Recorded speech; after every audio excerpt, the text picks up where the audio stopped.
I want to save as much as we can of the original house. Of course, we have to do something to the kitchen. I need a master bedroom suite in order to get the house from a 3-bedroom bath and a half to 4-bedroom 2.5 bath. How am I going to get all that done? Well, Danny, as I've looked at this, I noticed it's real similar to houses from that time.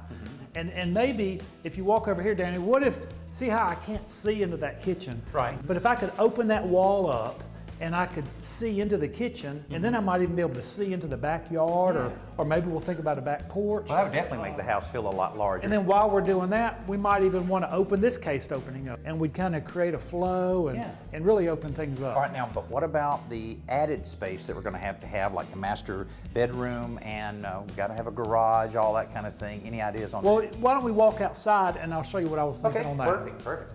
The garage we have now is a tower of termites and has to come down. So Pete will design a new, larger one to replace it.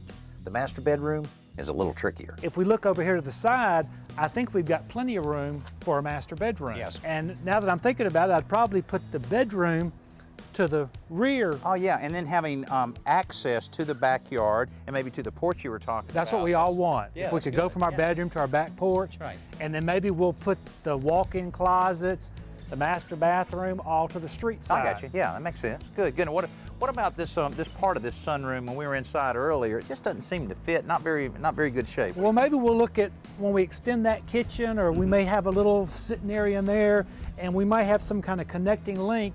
We're going to have to find a place for a laundry room. Oh yeah. A powder room, some mechanical. So maybe all that'll fit in some sort of a hyphen or connection between the existing house and the new master bedroom. You got all kinds of ideas swirling around in my head here. You got a lot of work to do to try to figure all of this out.